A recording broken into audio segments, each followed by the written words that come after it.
and let's leave the space to this beautiful man that is Grant Soosalu. As we understood in the room, is one of the two co-founders of mBraining. He is the man, the mind and soul behind mBraining and all the movement that is spreading around the planet.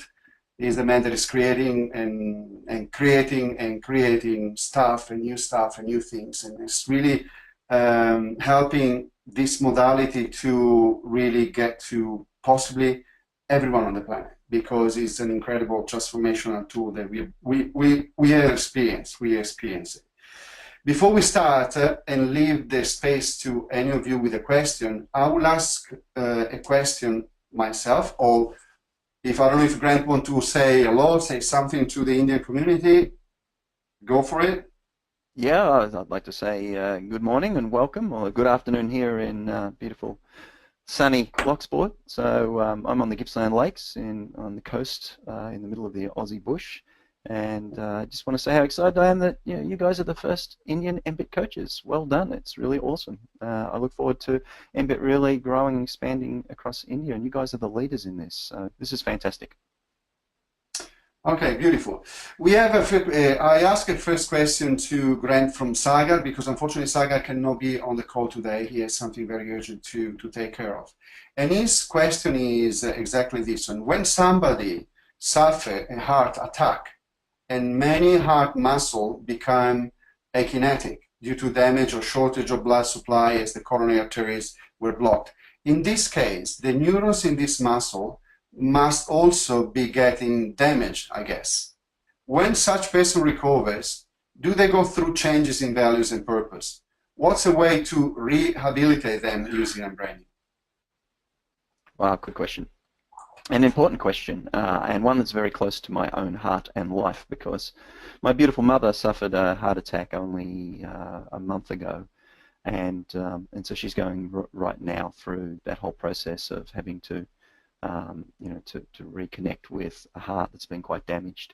And so being very aware of this, so the answer to the question is yes, absolutely.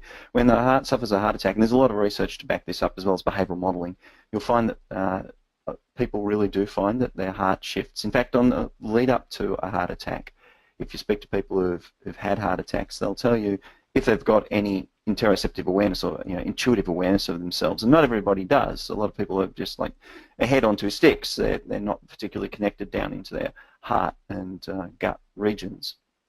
But if they are, they'll tell you that they were feeling a lot of depressed emotions in the heart. That a lot of that their heart was feeling and sending them messages to say basically, stop doing what you're doing, it's damaging me.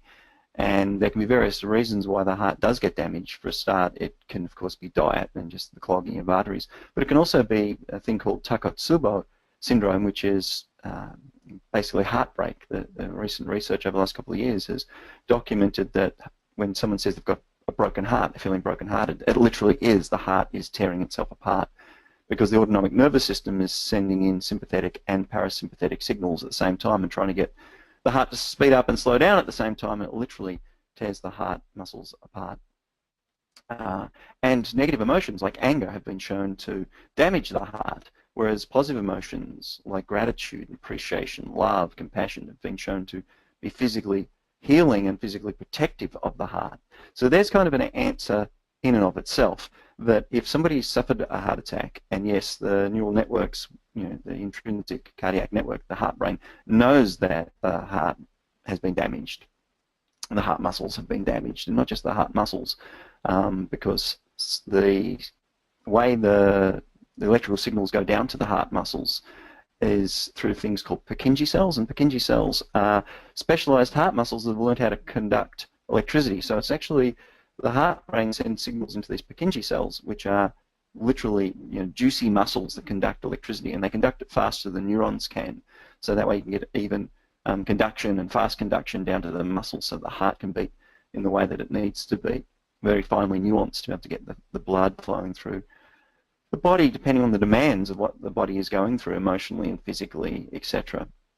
So these also get damaged. So the heart brain is aware of this. It has sensors within itself, neuroception, to be able to determine what's going on in itself.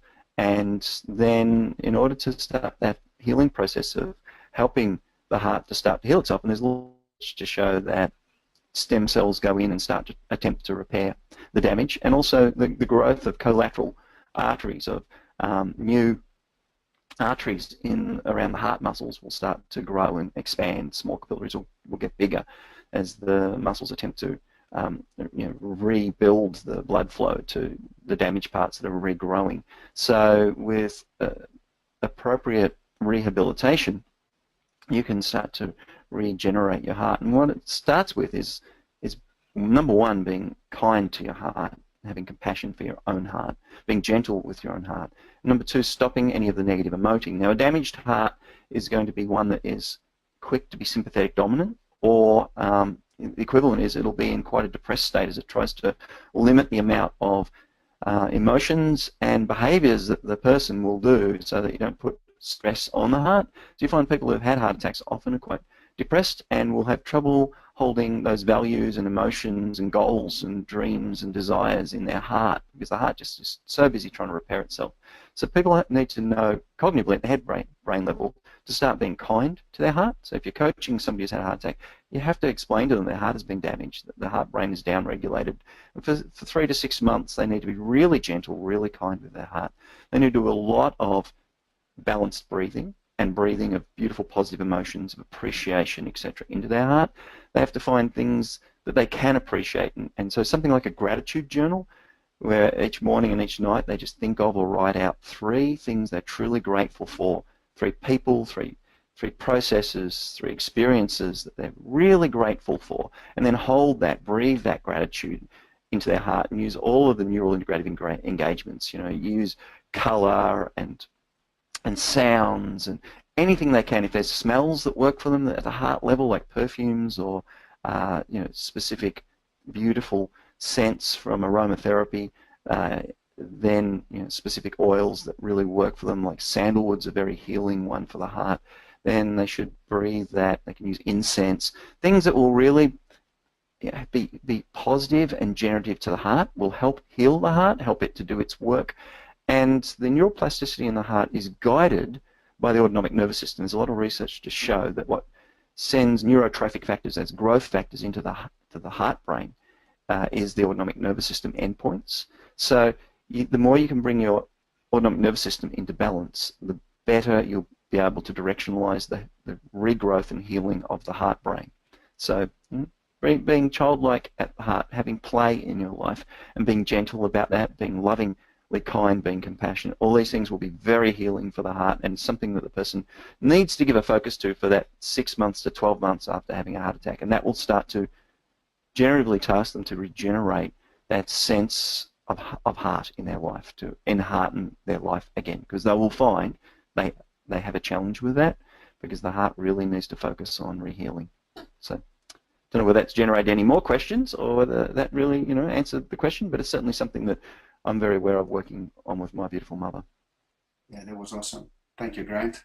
We have another question from Mira asking how to be more creative. And specifically, is there anything we could do specifically to become more creative using mBIT? Oh, that's an awesome question. And indeed, there's a great book that I posted about on the mBIT Coaches International Facebook group yesterday that I came across, which is looking at the nature of creativity. And because we know creativity is the highest expression of the head brain, and that all the highest expressions are integrative, that is, they require the other brains to be able to really truly do the wisest form of that highest expressing. So for creativity to be truly, wisely, generatively creative, we need to have the heart and gut in play as part of that creativity. And the book that I posted about yesterday was research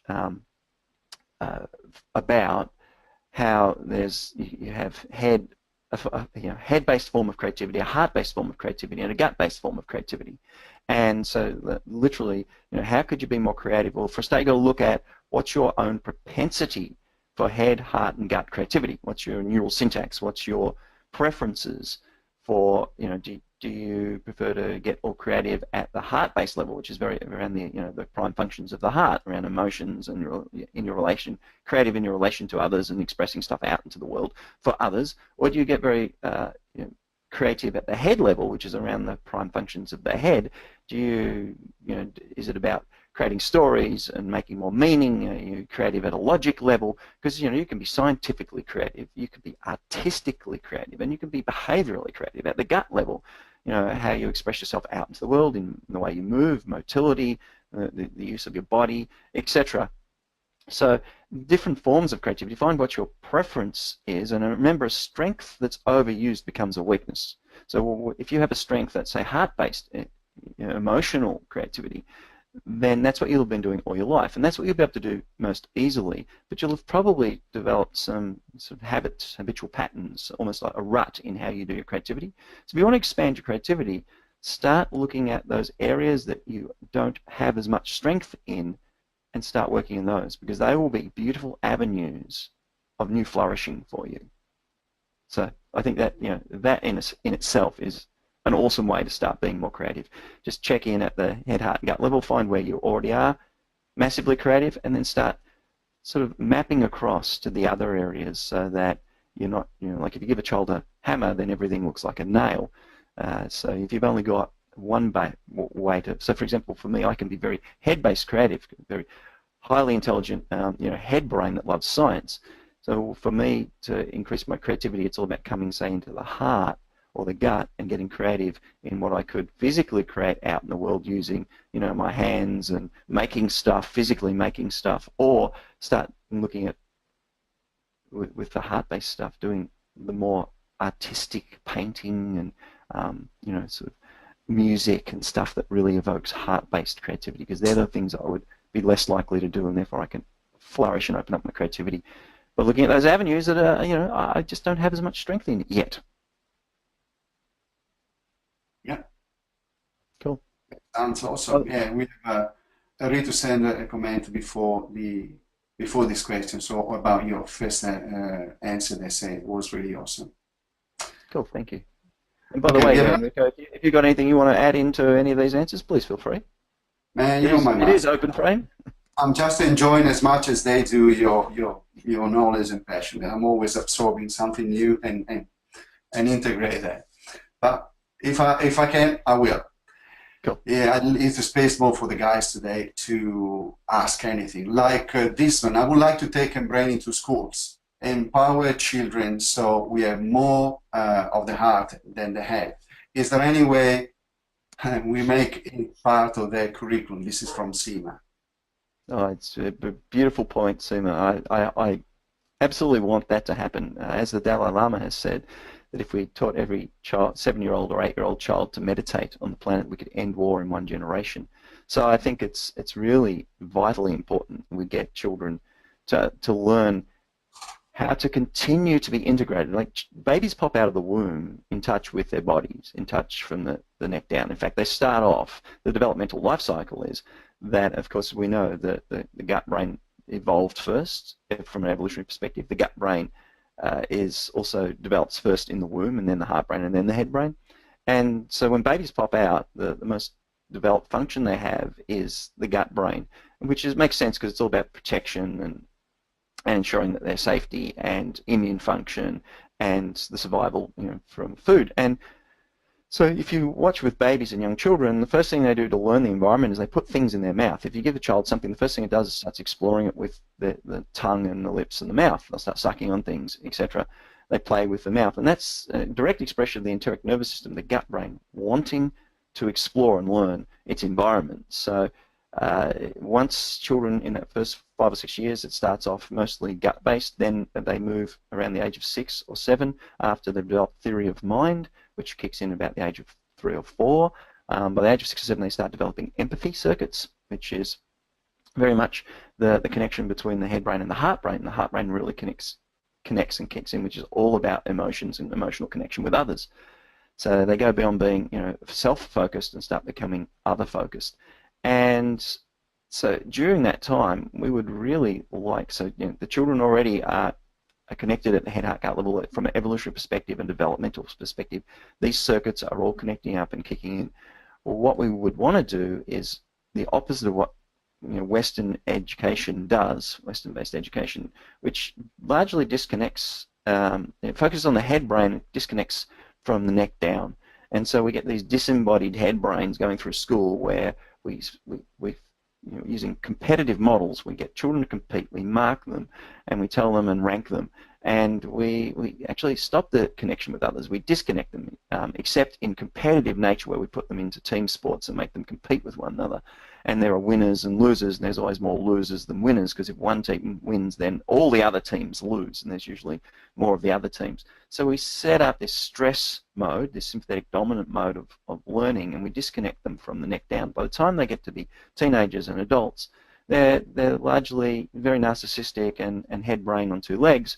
And this is why the Western world is, and its values, which are is going right across the planet, is causing such the terrible issues we've got on the planet, where we've got so many people all living lives that are borrowing from the future. We need to bring more wisdom back to how humans are making decisions and living on the planet, so they can live more aligned, more wisely, and more connected.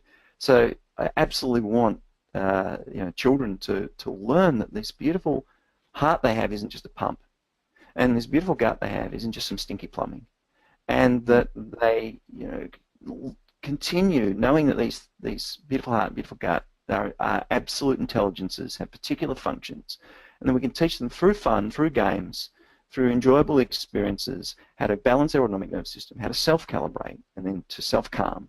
And from this place, to be able to connect into their beautiful heart wisdom and gut wisdom, and align that with this amazing head. The head brain is fantastic, but it needs to be directionalized. It's like a big, sort of super powerful engine, but an engine without a steering wheel is just dangerous. You need to have it elegantly steered, and what steers it is from the neck down. So we need them tapped in and autonomically balanced in this beautiful, coherent place.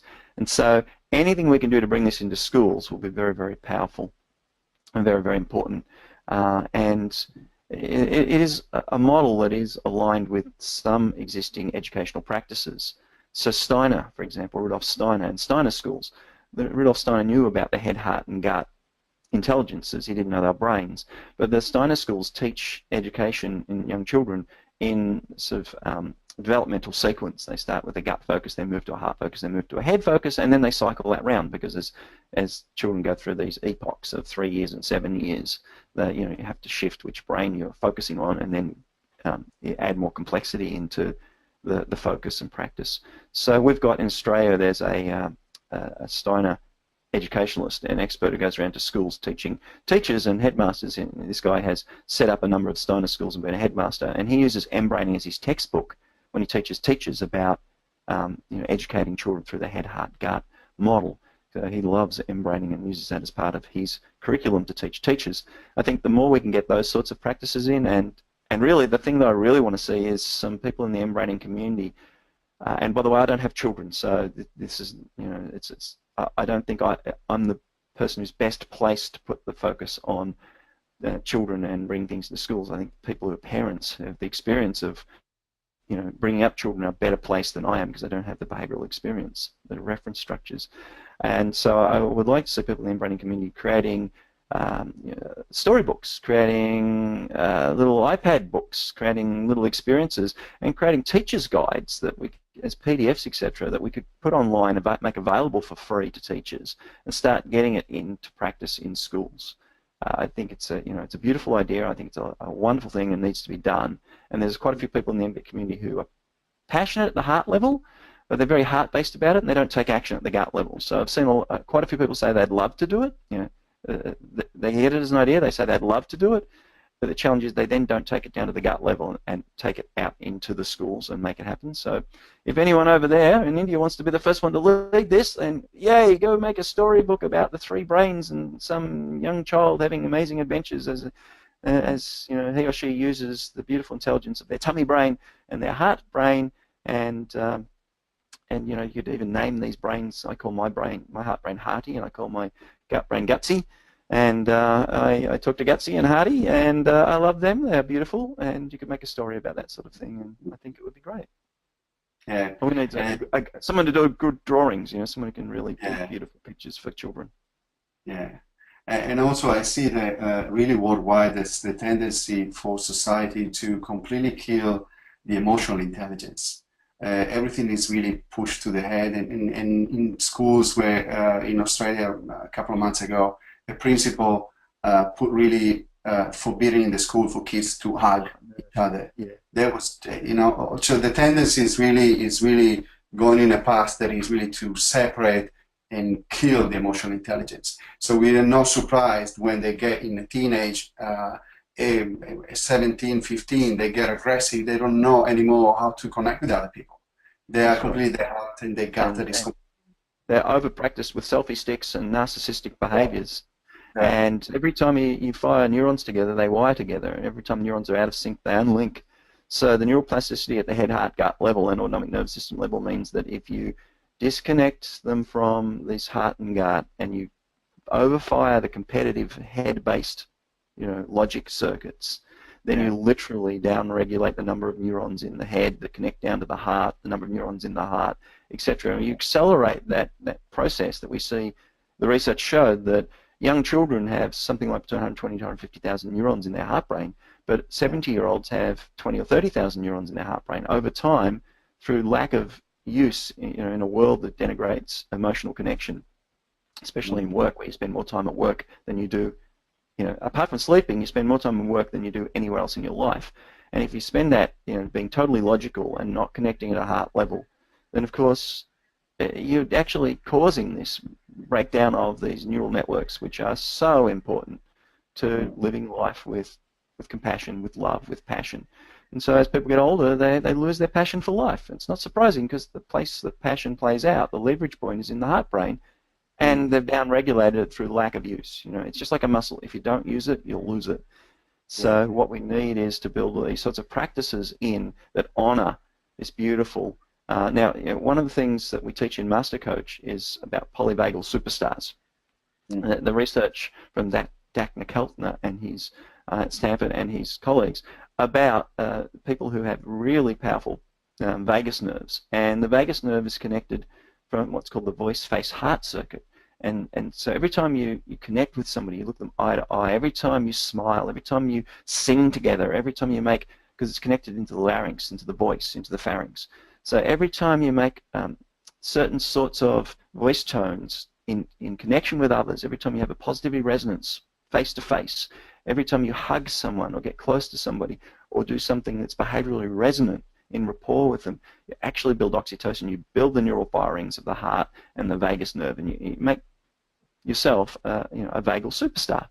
So what we want in schools is to have our children coming out as vagal superstars, as heart-based superstars, and not as competitive head-brain superstars, narcissistic superstars. That's the last thing we want. yeah. So, great question with some really important points to be made, I think, and points not just to be made about our children, but at heart we are all children.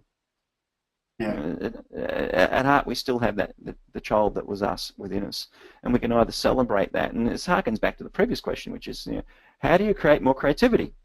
Yes. Or get more playful. Get more playful. And start to play in the sandbox. Give your inner child more than just a hammer in its toolbox of creativity. Yeah. So Sima, say thank you very much to you for this answer. And Rito was just adding to this question that while in school the typical focus is on the head, brain in organization is even more confusing. Teamwork is expected, but you are rewarded as an individual, as a team. Yeah, this is so true. It's such a valid point. And what gets rewarded gets repeated.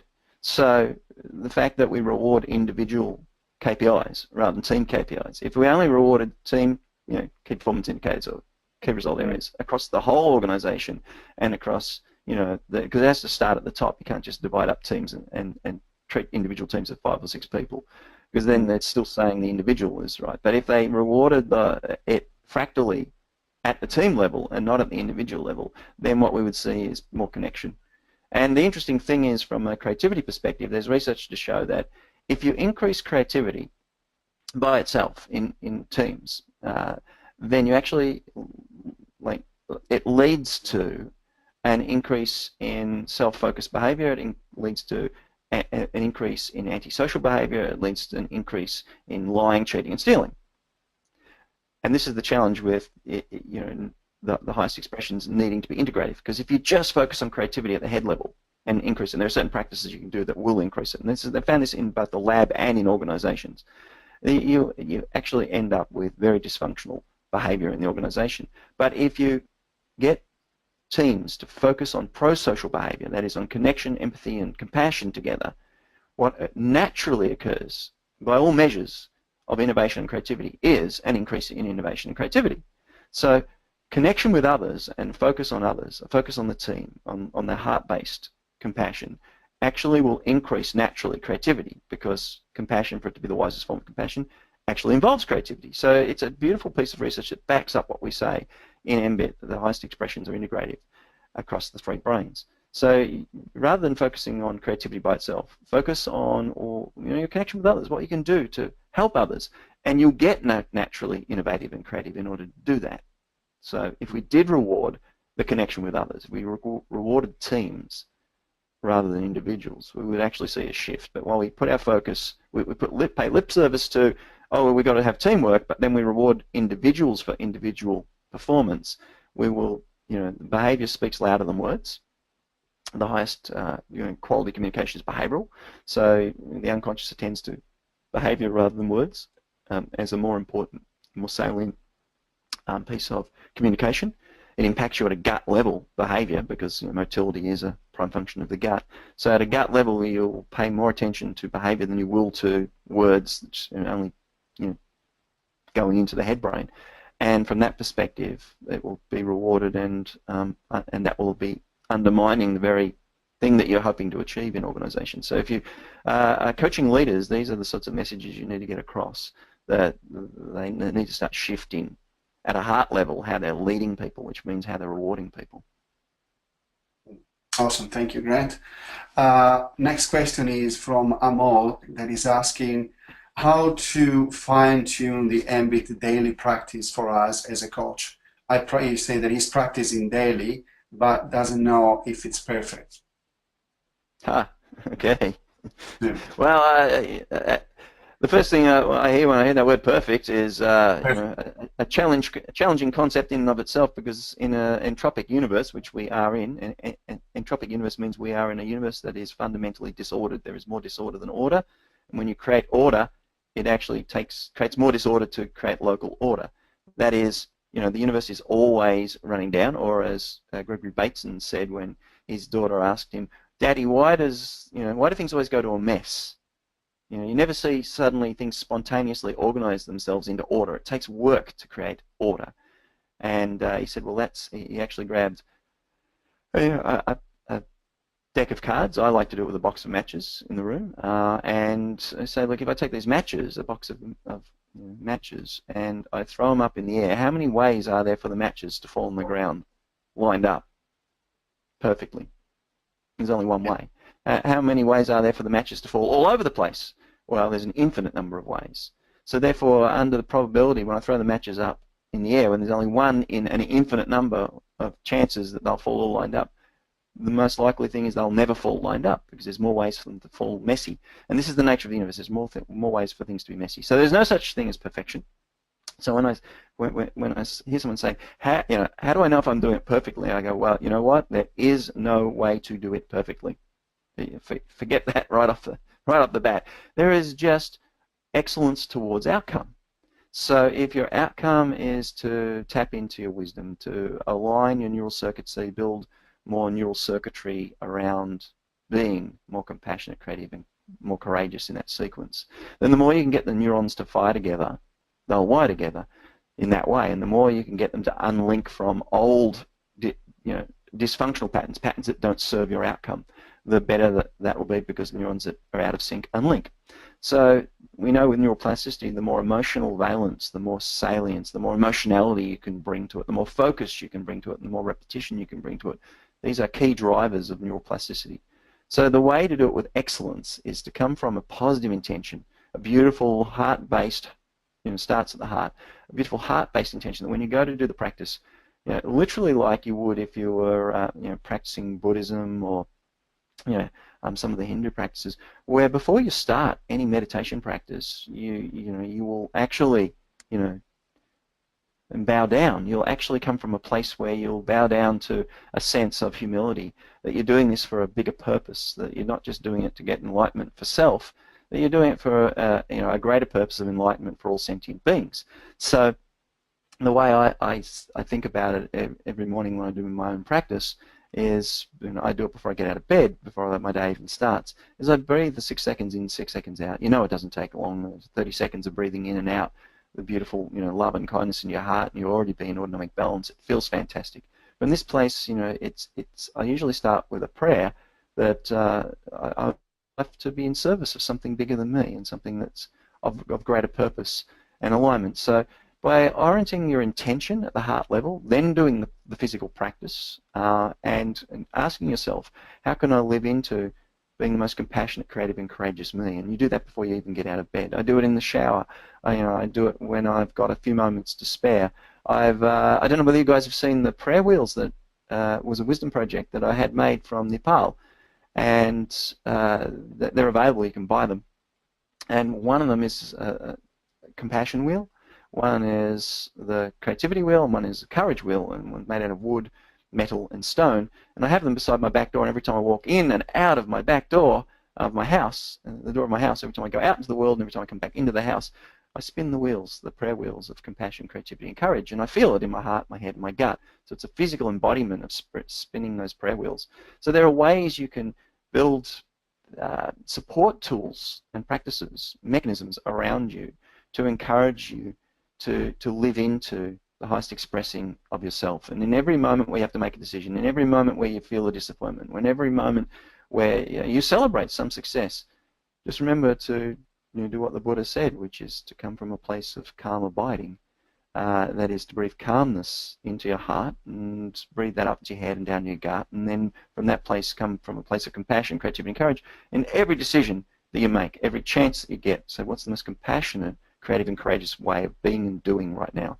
And I think if you do that, you don't have to do it perfectly. You just have to do it with positive intention, skillfully, and through repetition, placing your attention on it, you will find that it develops and develops and develops. And it will put you in the best, most adaptive place to learn from your mistakes. And there's no such thing as a mistake. There's only wonderful feedback towards whether you're moving closer or further away from your outcome. So whenever you find something in life that wasn't working, to put yourself in the most adaptive place to learn from that, to be able to do the best requisite knowing from that, is to come from this beautifully balanced place. So there's no such thing as perfect. If you're aiming for perfection, you will always be disappointed. Just go for excellencing in what is an imperfect but an amazing universe of entropy and syntropy. That was awesome. Yeah. That was kind of a red wine answer. That was awesome. A question from... I was tracking how many nested loops we got deep on that one. Oh, yeah, of course. Cool. Question from Trinity asking, have you used, or if you know, if you have experience of someone in the community that used the mBIT as a therapy for any medical condition like diabetes or high blood pressure? Good question. Well, yeah, my first answer is to say we're not a medical modality, and we don't ever want to purport to be. So we never say that we're going to cure somebody's medical condition using mBIT, because that's that's not what we want to be. There are some wonderful medical modalities out there that specialize in each of these areas, like the whole mind body and psychoneuro endocrine immunology field has lots of powerful research and practices for that. The field of neurogastroenterology and neurocardiology have specialists in that. So we don't want to try and be that. But with that being said, can we coach people in how to deal with what's going on and potentially help them and ameliorate some aspects of their condition? For sure, but we don't want to ever make medical claims, because we put us into not a good place that's outside the scope of our practice. So have people been using this? Yes, certainly. For example, there was an mBIT trainer in Toronto in Canada who we worked with, Marv and I worked with, who had severe end-stage MS, and using mBIT and the breathing practices, we're actually able to help her get through the final year of her time on the planet in a way that was so much more than any Western medicine could. It didn't stop the MS and the degrading of her nervous system, but it did make her time so much calmer, smoother, and more easy to cope with. So from that perspective, it was coaching rather than medical, but it certainly, we saw that there was an autonomic component. I'd looked up the research to see that there was an autonomic component to the impacts on MS, and so by shifting her breathing patterns to a more, and through action research with her, we got her to see which breathing pattern actually made her feel better in her body and ameliorated some of the symptoms, and then we worked with her so that she would practice doing a more parasympathetic breathing pattern, which really helped her a lot.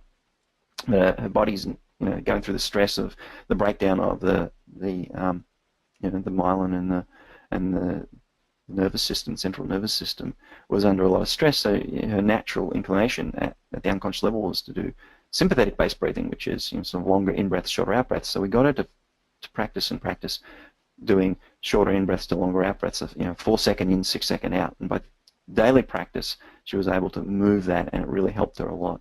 So yeah, there are people who are working with different medical conditions. I know it has been helping people, but I'm loath to say it would ever cure anything. But we know that the immune system is hugely controlled and impacted by both the gut brain and the autonomic nervous system. So if you make shifts at the head, heart, gut level and the autonomic nervous system level, then you will be shifting immune function, and that has to impact any health condition. Yeah, absolutely.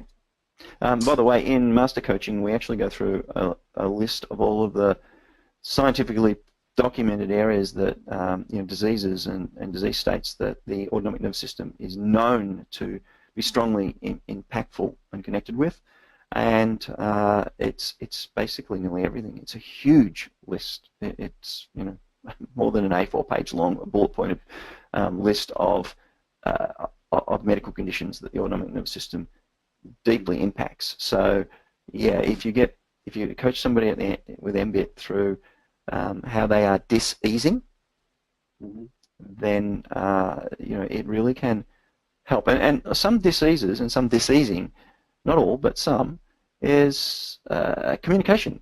Within the system, it's the system trying to communicate within itself to say that there's something you're doing in your, living into your way of being in your environment is creating dis-ease.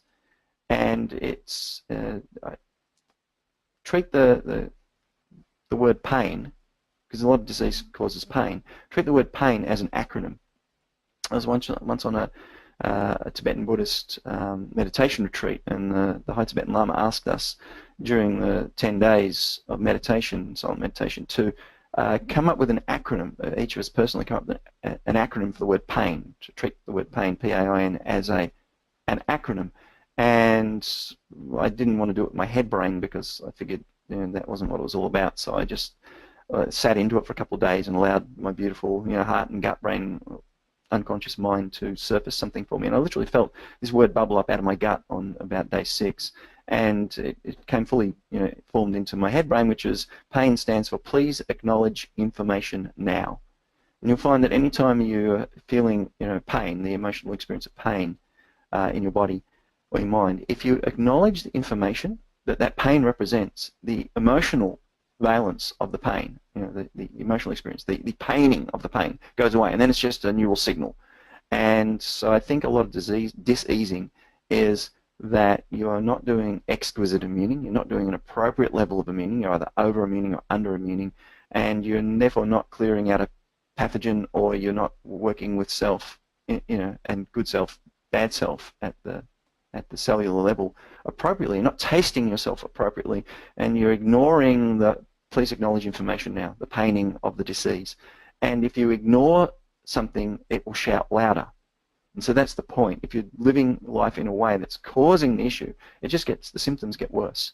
So for almost every form of diseasing, if you can bring somebody into acknowledging what that set of symptoms, what that diseasing is trying to say to them about how they're doing themselves and living their life, and a majority of disease and almost the majority of death, certainly in the Western world, is acknowledged to be what's called a lifestyle disease. It's lifestyle choices. It's ways of eating and not eating, exercising and not exercising, stressing and not stressing, that are causing the system to not do wellnessing, optimal wellnessing, a bliss point of wellnessing. So mBIT, by coaching somebody into what that diseasing represents, what the heart truly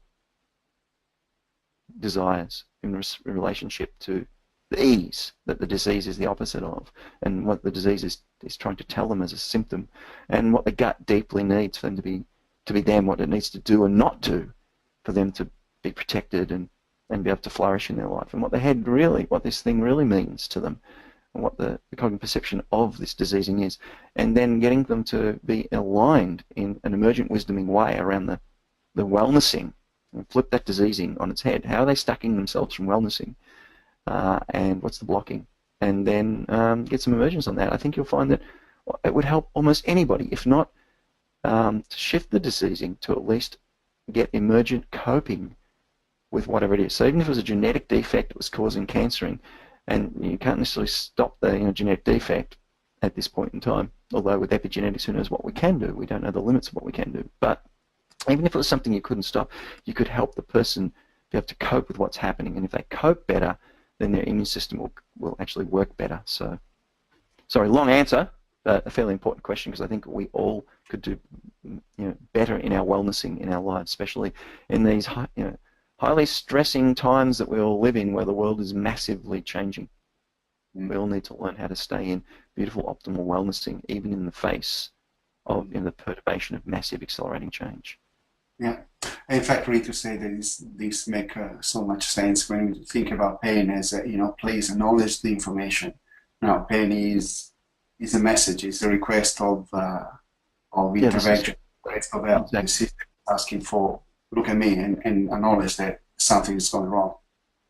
Yeah. This is a question also which is going a bit more on a lighter note. Something a question that came out during the training that was really interesting. We're talking about the heart and having a heart-to-heart talk or heart-to-heart conversation.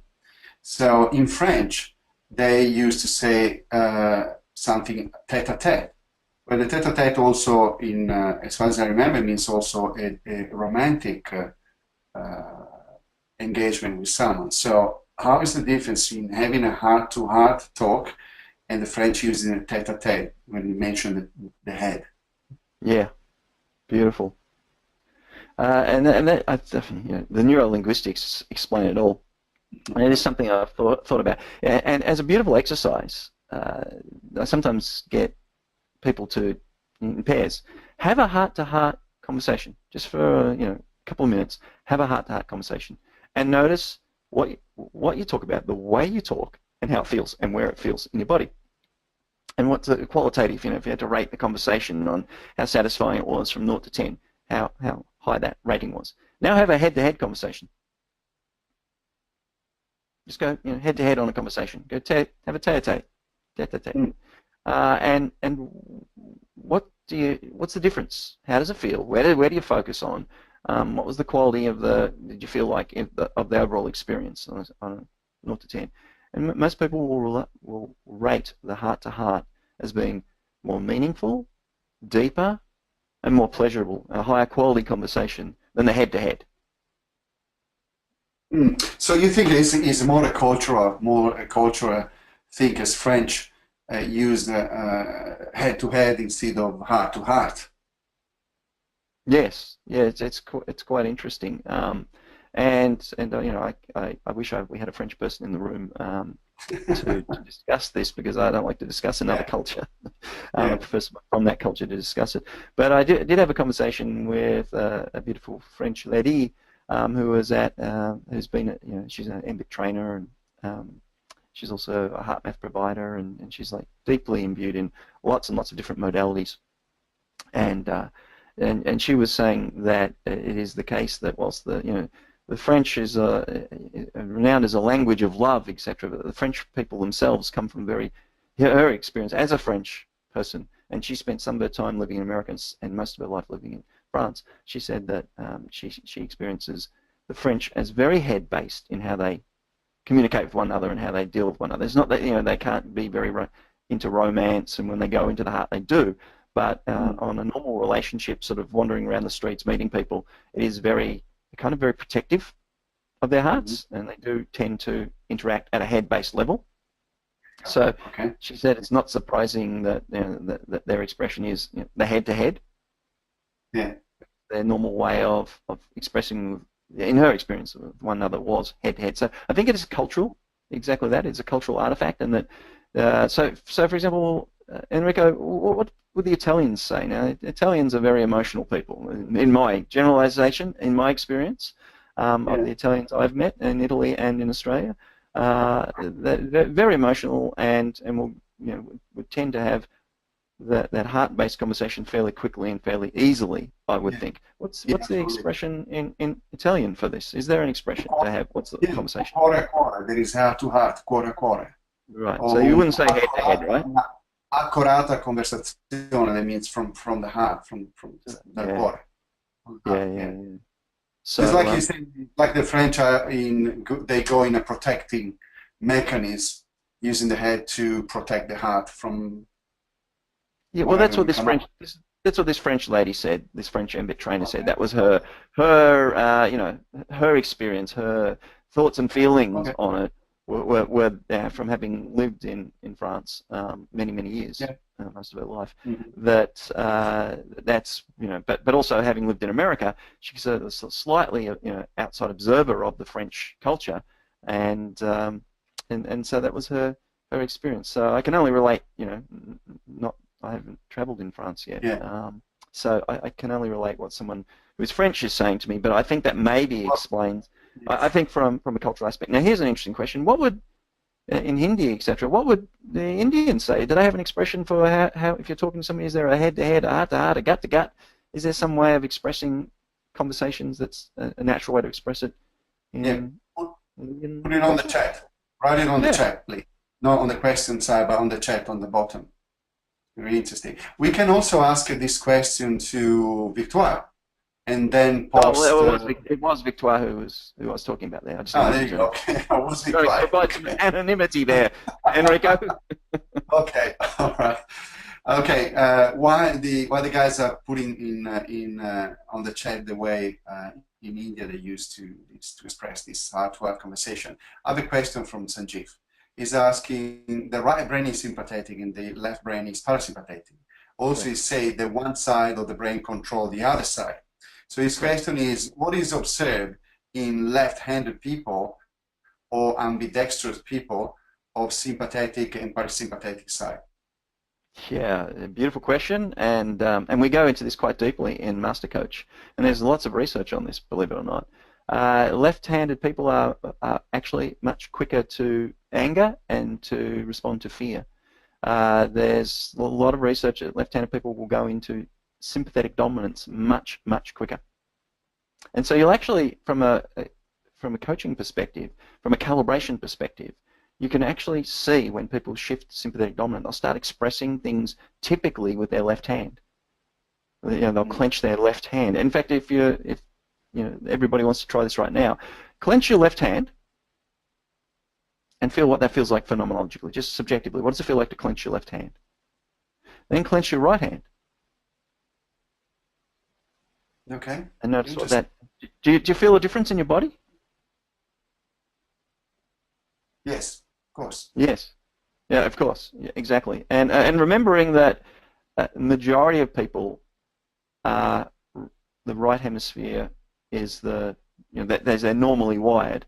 There is a small percentage of people that are cross-wired. That is, the hemispheres are doing the opposite thing. That language is in the right hemisphere rather than the left hemisphere, etc. So there is a small percentage of people who could be cross-wired, but majority of people will have this experience that the left hand actually feels a little bit more aggravating when you clench it. It feels a little bit more sympathetic dominant. The right hand, when you clench it, feels a little bit more relaxed, a little bit more almost positive, almost like, you know, so if somebody's talking about something that they want, that's positive to them, it's of, you know, of good value, they'll clench their right hand. But if they're talking about something that really pisses them off, really angers them, they'll use their left hand. Mm-hmm. Interesting. Yeah, yeah. There's this asymmetry of sympathetic and parasympathetic dominance across the midline in the head brain, and the fact that it's wired across the body means that we can actually use this in some quite advanced coaching practices. So we don't get into mBIT coaching. We keep it successfully simple in normal mBIT coaching. But once we get into the deeper master coaching level, then you can start using this left-right asymmetry in some really profoundly powerful ways that would blow your mind when you actually experience it. But when we run the master coach program, I don't know whether anybody's ever seen any of the testimonials, etc., that people post up about master coach. They really, you know, wax lyrical about it, because it really is, you know, we use the P word, the profound word. Say things are profound so many times during the master coach training, because there's really subtle but profound practices take mBIT to the next level. And so some of the experiences that we do in master coach, when you actually experience them, when you're about to go do the exercise, you'll be thinking, nah, I don't believe this is going to work, and then you'll come away going, oh my God, that was profound. So pretty amazing. Mm-hmm. Great question, by the way. Great question. I have another question that possibly this will take us to probably a bottle of red, at least. Okay. Do we have any answer yet on the Indian culture? Do they have a heart-to-heart? Or okay, they guys send me some ways to say it in Hindi. That I don't know. Can you please, guys, write the translation of that, because Dil said I wish I did. It'd be awesome if I did. Maybe one day I will. Yeah, and we saw scotomas as a cavity in mBraining intervention. Now the question is, could you elaborate a few cases? Are we talking about partial loss of physiological vision, or I don't know if it's we have another maybe 5-10 minutes. I don't know if it's a longer. It's a question I can send. Maybe you can post later on. Scotomas, blind spots. We have them physiologically. Like, we have one in the physical eye right from the start. There is a blind spot in each of your eyes that you cannot see, because the brain fills in the blind spot for you with its best guess at what is around. And in Master Trainers, I actually gave Enrico, you'll remember, I gave everybody a behavioural experience of just how amazing that blind spot in the eye is, and how clever your eye and brain is at filling in around its best guess at what should be in the blind spot. Yeah. And that starts at the physiological level, and it works all the way up. It continues on at the perceptual level. So it starts off physiological, then it goes to the perceptual, then it goes to the conceptual level, and then, you know, it goes on to the emotional level, and etc. And then the layering in of meta emotions and metacognitive levels, so that it's kind of turtles all the way up and down. It's that we do blind spotting all the time. You cannot not. Every one of your senses is not taking in the absolute world. It's taking in little differences of the world and doing its best guess at what the map of the territory is. And so because it's its best guess, and because it's an evolutionary process, it doesn't have to be veridical, that is true. You're not a scientifically based system. You're an evolved system that just needs enough information to survive, to replicate your genes. So it does its kind of best guess, and it doesn't care if it's wrong, as long as it's right enough that you don't get eaten by a tiger. So therefore, you will have blind spots in every level. You cannot not. The map is not the territory, and no map can ever be the territory. Your map, that is your perceptions, your conceptions, your beliefs, your emotional responses, are all deleted, distorted, and generalized with huge blind spots in them. And the best way to notice your blind spots is to have someone else coach you, someone outside your system, because from within the system you can't see the problem. You can't solve the problems that you created from within the system using the same system that created them. You actually have to go meta to yourself, and the best way to go meta, or meta-meta, is to get somebody outside yourself to help you start to notice the blind spots in your patterning. That's the power of coaching. That's why, you know, people want to pay you money to have you as a coach, because that's what you bring. You bring the ability to shine a spotlight onto their patterns and the patterning of their patterns, so they can start to see the edges and boundaries that otherwise they would not see. So yeah, people will have blind spots. And if you want to, so if you want a really good way of looking at how people do blind spotting, go and look at the work of Freud. Sigmund Freud, who in psychology was poo-pooed over the last 50, 60 years once behaviorism took over. But in the last decade, with advanced cognitive psychology, what they're discovering is that a lot of the mechanisms, the unconscious mechanisms that Freud was talking about, actually are very, very real, and he was pretty much spot on. So if you look at a lot of his, the lists of these Freudian mechanisms that people use to basically fool themselves in life, this is the process of blind spotting, of cognitive dissonancing, of removing anything that's dissonant to their existing patterns. And this is how you create these blind spots. So you need to construct quite careful behavioral experiences to be able to truly experience your blind spots, and to have something outside yourself to do that is very, very useful. So peer coaching, coach each other, and the more and wisdom comes from multiple perspectives. So if you can get coaching from 2 or 3 people, you'll start to notice patterns in the sorts of questions and ways that these coaches orient to you will be finger pointing at what you're missing out in your own life. Okay, I'm answering for you to another question that I have on the background that is asking if there is anything we can contribute in researching and branding. Can we be part of the research in the community? And if so, what qualification we need? And I'm just typing that there's no qualification needed, just your experience, your creativity, your compassion, and anything you can do to make a difference in someone else's life, basically. And it could be about anything. Exactly. We've barely scratched the surface on the scientific application of head, heart, and gut to human behavior. So many domains of human behavior that we could apply the head, heart, gut model, autonomic nervous system model to. So if you've got some passion or interest in life, whether it's school kids, children, whether it's a particular health modality, whether it's something to do with business, a particular aspect of business. Like I'm working with one guy on a model we call neurointegrative selling. The neuroscience of sales wisdom. So it's the application of the head, heart, gut, autonomic nervous system to sales and marketing. And so I'm working with another group on workplace health and safety, so occupational health and safety, and we're actually delivering to the largest rail infrastructure project in the Southern Hemisphere. It's a $10 million, $8 billion project with 10,000 workers over the next 3 years to build a fast rail in a large part of Australia. And the whole model of the safety model, safety leadership, authentic safety leadership, is based on the mBraining head, heart, gut model. So it's a matter of finding some area you've got some interest, passion, expertise in, and starting to do the application of head, heart, gut into it. There are no qualifications needed other than interest, passion, and a willingness to do exploration and action research and behavioral modeling.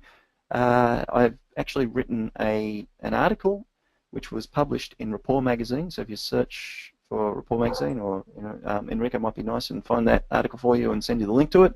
I wrote about what the neuroscience informed behavioral modeling approach, how I go about doing the behavioral modeling that I do that produced mBIT.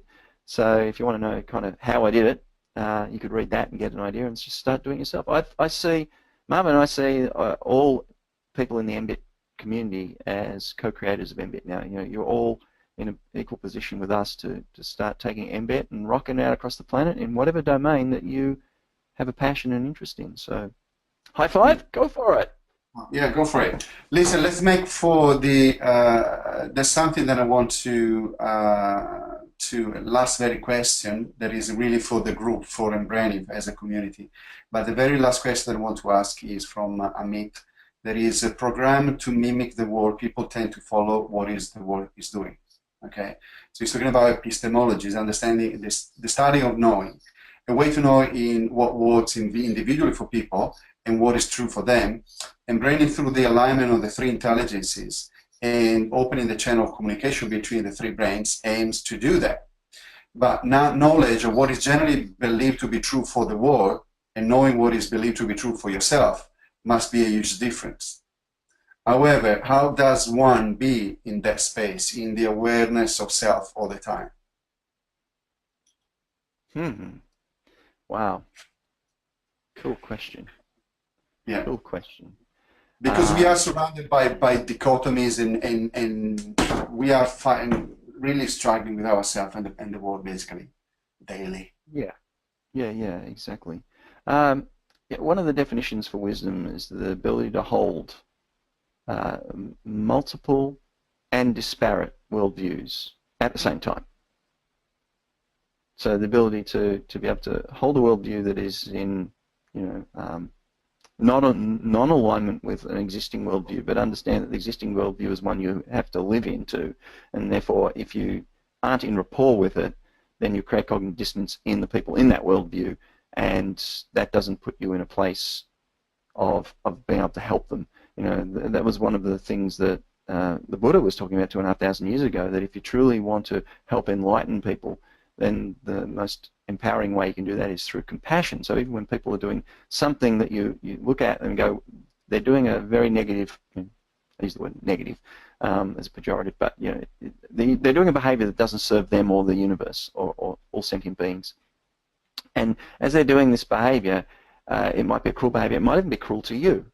But if you come from a place of anger, then you're not in a position to truly open up a relationship to help them change. So you need to come from a place of compassion and forgiveness so that you could build that relationship with them in order to start to help them become enlightened, even if it might take multiple incarnations to be able to do that.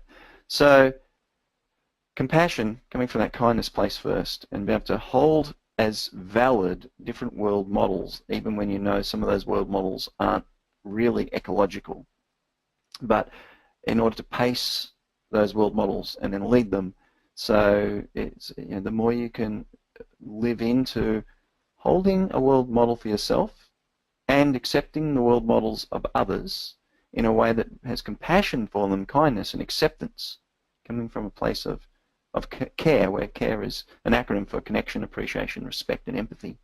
If you can connect and appreciate, respect and have empathy for other people, holding these different world models as constant, breathing into a place of autonomic balance, bringing calmness first, coming from a place of compassion, to find creative ways of working with other people, to have the courage to be able to still attempt to bring forth an emergence of wisdom in your relationship between yourself and a world that doesn't necessarily align with the way you're wanting to live, yet is the way the world is at the moment, and knowing that you can become a tipping point of change, you can become a focal point of that emergence of change, that you need to be the change you want to see in the world, whilst not denigrating other people who are just living into the world, I think is a way of responding to that question.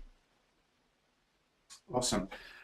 So we are just a little bit over an hour. I believe that you are busy. I know that you are busy with other 3 million projects and stuff to do. Last thing that I just sent the answer, but I want to see if you have anything to add. Ritu is asking, how can we keep up the momentum of mBraining in India collectively as a group? And I just wrote that basically we planted the seed in July that is already germinating. And I feel that we grow healthy and strong. The best way I believe and feel is to share and not to be afraid to ask for help. Creating and sharing trust in each other with really one focus that is in making a difference in the world. But it's up to you now. You can add to this anything you feel for, Master. Who's the master? No masters here. Okay, that's another conversation. We're just all explorers and adventurers. Yeah. I think that things only grow when other people get to hear about them. If you've got something that is just, I could have had this amazing thing called mBIT and mBraining in my own life and kept it to myself, and nobody ever would have heard about it. It just would have sat here in my own life, and I would have maybe touched the lives of just the immediate circle around me.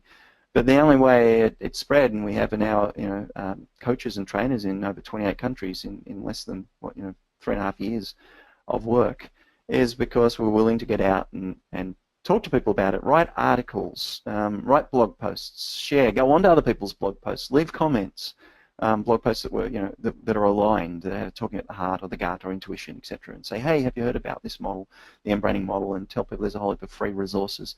So I think it's about coming from a generosity model. It's coming from a sharing model. That if with passion you can go out and share your passion with the world, let people know that there's this amazing thing that's made a difference in your life, and so do talks. Every chance you get, do a talk. Every chance you get, do a webinar. Every chance you get, write an article.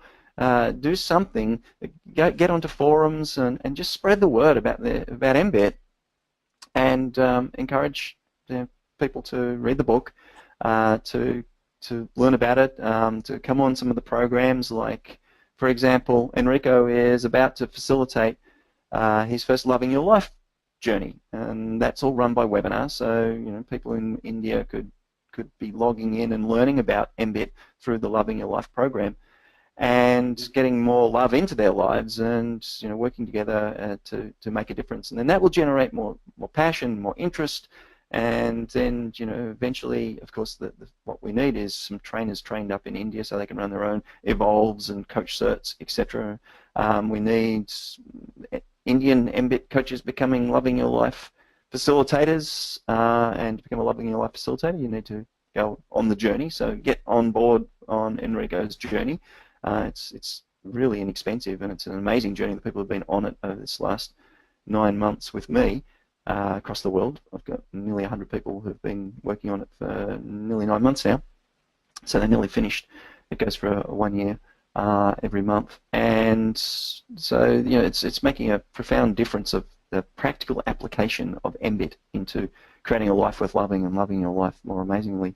So I think just sharing and working together in social learning groups, in peer coaching groups, to whether that's via the web or physically getting together in a room to practice and invite other people in and tell them about it and give them coaching demos and experiences, taste treats, anything that literally spreads the word, I think, and generates passion and interest is going to be good to spread it across India.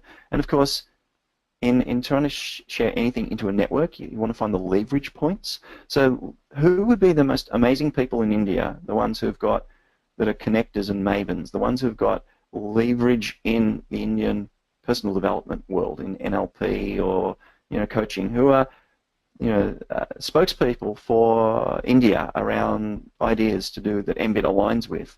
Give them a copy of mBraining, connect with them, and offer to coach them and give them experience of what an mBIT coaching session's like. Who if in India you went, oh, if this person was on board, they would spread the word really quickly, and that's how we can really amplify what we're doing with mBIT. Awesome. So it's really, in a sense, it's really about using your compassion, creativity, and courage, having the gutsy courage to get out and connect up with people, with the sorts of people who you think would make a transformational difference.